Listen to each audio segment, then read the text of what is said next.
Olá, tudo bem? Meu nome é Rafael, sou estagiária aqui da Paraná e o meu trabalho, que hoje vou apresentar, é intitulado Como conciliar dupla aptidão em cultivares forrageiras. Para começar, antes de começar a falar os termos técnicos, eu vou interpretar uma outra pessoa. Agora, meu nome é Jéssica, eu sou uma fazendeira e eu tenho uma fazenda leiteira com 40 hectares. Eu possuo vacas holandesas e 30 cabeças de gado ali. E como eu moro na bacia leiteira aqui do Paraná, as minhas vacas, elas produzem 30 litros de leite por dia. E para produzir tudo isso, elas precisam de 30 quilos por dia de alimento. Então eu trouxe aqui o cronograma agrícola mais recente da minha fazenda. Onde, em setembro, eu começo com a minha primeira safra de verão, que eu planto milho, essa cultivar 3016V YHN, que eu pago R$ 1.200 por saca de 60 mil sementes. Já em janeiro, fevereiro, eu consigo fazer a colheita da primeira safra de grãos e silagem. Então, no total, dividindo a minha propriedade de 20 hectares para silagem e 20 para grãos, para silagem eu tenho uma estimativa de produção de 400 mil quilos em 20 hectares e 12 mil quilos, para grãos em 20 hectares, de 240 mil quilos em hectares. Já no final de fevereiro, eu preciso de uma planta, de uma espécie, que ela seja resistente ao final do verão, para que ela entre no começo do inverno e eu consiga obter lucro com ela. Então, pensando nisso, eu planto a EPR Esmeralda, pagando R$ 4 o quilo dela, que em 40 hectares eu gasto mais ou menos R$ 9.600. E por que eu planto a EPR Esmeralda? Justamente porque ela é uma planta, uma aveia branca, que mesmo que seja no cereal de inverno, ela consegue se adaptar a esse finalzinho do verão ali, sem maiores dificuldades. Em abril eu consigo fazer a colheita dessa aveia para silagem, e a estimativa média de produção ali é 150 mil quilos em 40 hectares, que é muita produção. Que aí eu consigo ter uma pequena produção para as minhas vacas, e um pouco para vender também. Já em abril, eu entro com o meu cereal de inverno. E eu prefiro plantar Ibersuprema, que é uma aveia branca extremamente produtiva. Mas eu estava tendo um grande problema ali com essa questão de achar sementes boas e certificadas para comprar. Porque pirateadas tinham um monte, mas como eu gosto de fazer as coisas certinhas na minha fazenda, eu fiz uma parceria com o IDEA Paraná para plantar as sementes deles de forma certificada. Então eu consigo tirar uma produção ali e aí eu faço sementes para eles. Em maio eu consigo fazer a entrada dos gados nos piquetes, para passagem direta. E eu consigo fazer eles entrarem 7 vezes mais ou menos. E a produção dessa aveia é muito boa, excelente rebrote, é muito boa.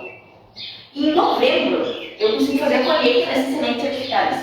Mas se vocês puderem notar, tem um pequeno problema, né? Se vocês repararem, o meu cronograma agrícola do ano passado tinha começado em setembro e outubro. Mas aqui eu só consegui fazer a colheita dessas sementes em novembro. Isso atrapalha o meu cronograma, porque eu preciso cumprir um contrato, preciso entregar essas sementes para o IDEA Paraná. Mas isso me atrapalha, porque nesse período eu poderia ter colocado meu milho e minha soja novamente.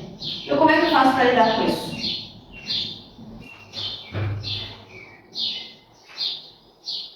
Então esse é um grande problema que os produtores vêm enfrentando nos últimos tempos, com a questão da demora da produção de semente de aveia.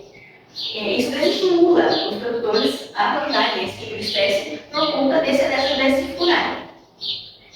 Porque a aveia preta e a aveia branca, elas possuem ótimas qualidades. Antes de eu voltar a falar do produto, eu vou falar um pouquinho das qualidades delas. A aveia preta, a menos perigosa, e a aveia branca, a menos ativa, elas podem ser amplamente utilizadas para alimentação animal, principalmente a preta para alimentação animal e a branca para a humana. Elas possuem grande capacidade de adaptação e elas adaptação às temperaturas mais frias. Então, regiões aqui como Ponta Grossa, mais para o sul, aqui no Rio Grande do Sul, também, como possuem essas temperaturas mais baixas, são excelentes para a produção. E também, além disso, elas também possuem um alto valor nutricional, sendo proteínas, fibras, carboidratos. Elas também, como eu falei anteriormente, é uma das melhores opções para o período de inverno. Elas se adaptam de acordo com as preferências e as finalidades do agricultor, seja para pastejo direto, seja para silagem, para forragem.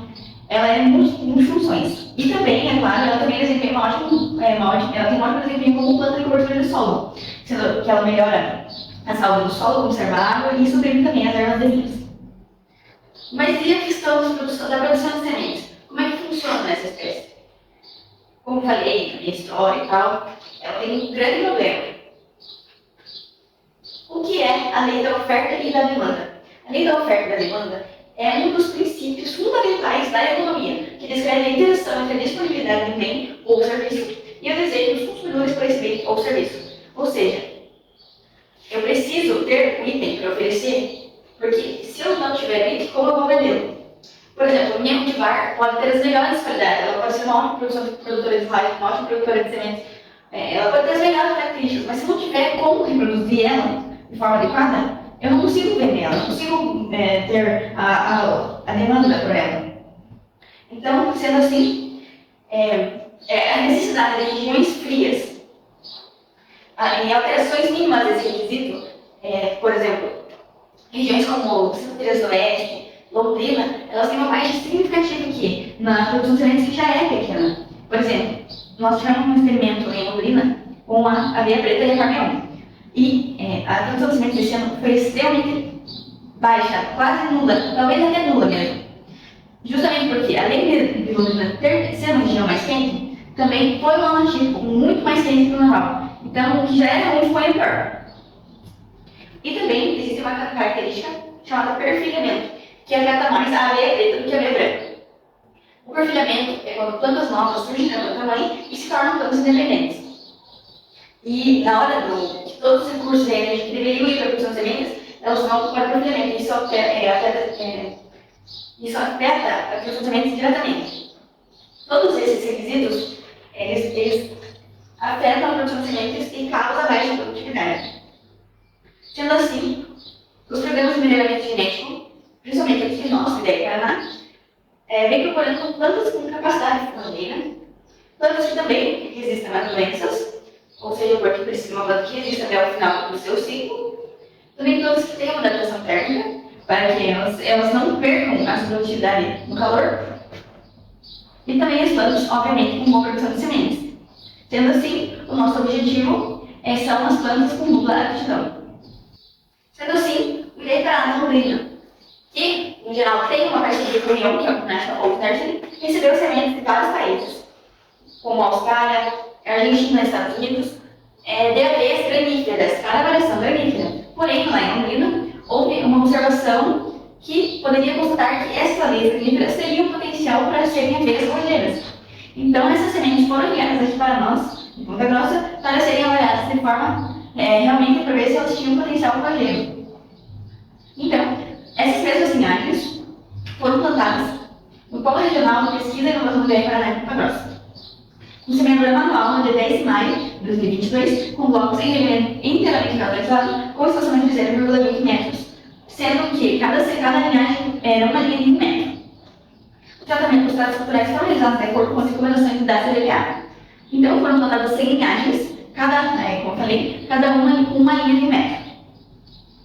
E foram avaliadas as características de desempenho a campo, com avaliações realizadas de forma visual, 5 avaliadores diferentes, notas de 1 a 5, sendo 5 a melhor, com as melhores características visuais mesmo, e uma que não seria selecionada. Inclusive, essa foi uma dica do professor Mário para nós, para que nossos experimentos tivessem uma avaliação mais confiável. Também foi avaliada a resistência a doenças, com um complexo de manchas foliares, e também foi avaliada de forma visual. Já com a produção de sementes, foram avaliadas a produção de sementes em gramas. Também foram realizadas as análises estatísticas, análise de variância e o teste de agrupamento psicológico de 5% de probabilidade com auxílio do software Genes. Os termos ciclos de árvores coletados e analisados obtiveram os resultados. Primeiramente, aqui trago a análise de variância da característica de resistência a doenças, que obteve resultados estatisticamente significativos com uma acurácia que é considerada precisa, com acima de 30%, média de 30% e baixa de 30%, abaixo de 30%. E, como pode ver, a acurácia do nosso experimento foi de 77%, o que é considerada precisa. Já para testes médios, foi avaliado também da característica de resistência a doenças, foram escolhidas as linhagens que se classificaram nos menores grupos, que não podiam passar de 33,3%. Então, essas linhagens que tiveram esses menores resultados de doenças foram escolhidos ali como os melhores. Já para a análise de variância da característica de desempenho a campo, também obteve-se resultados significativos estatisticamente e com uma acurácia, um valor de 97%, revelando quão preciso foi o experimento. Para o teste médio, esporte lógico, foi 42 linhagens das 100 se classificaram como A. E a média não podia passar de 40, não podia ser abaixo de 4,3. Então, todas as médias que estão aqui, elas estão acima desse valor. Para a análise de variância da característica de produção de sementes, apenas 21 linhagens foram utilizadas, né, para a realização dessa análise. Justamente por quê? Porque nem todas as linhagens que foram levantadas chegaram ao ponto de produzir sementes. Algumas linhagens chegaram a derreter no campo. Sim, elas derreteram, simplesmente estavam lá no dia e no outro dia elas desapareceram. Simplesmente assim. Então, essa análise também foi. Então, por isso que foram utilizadas apenas as 21 linhagens que produziram as sementes. Então, essa análise também foi resultado os resultados significativos estatisticamente e com uma média de precisão da acurácia com 99%. Já para o teste médio de Scott também da produção de sementes, pode-se notar que houve a formação de muitos grupos. Isso pode ser devido ao fato de que a produção foi realmente diferente, muito diferente uma da outra. Isso prova que, por isso que foi muitos grupos e aqui no gráfico dá para ver os grupos que às vezes ficaram, as linhas que ficaram nos grupos estão com a mesma cor. Então, as linhagens que tiveram os melhores resultados para a produção de sementes foram as linhagens L64, L94 e L14. No final de todo isso, de todas as análises, foram selecionadas 12 linhagens, nas quais houve boa produção de sementes, boa resistência a doenças e bom desempenho a campo.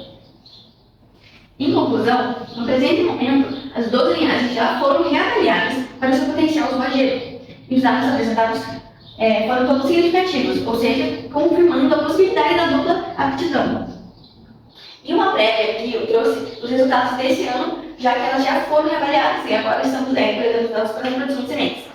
Mas em questão de produtividade de massa seca que por hectare, as linhagens IDR22C, as linhagens DR12, IDR6 e IDR7 tiveram produções muito boas, considerando que havia pouco tempo, pouco espaço e também não houve nenhum tratamento fitossanitário.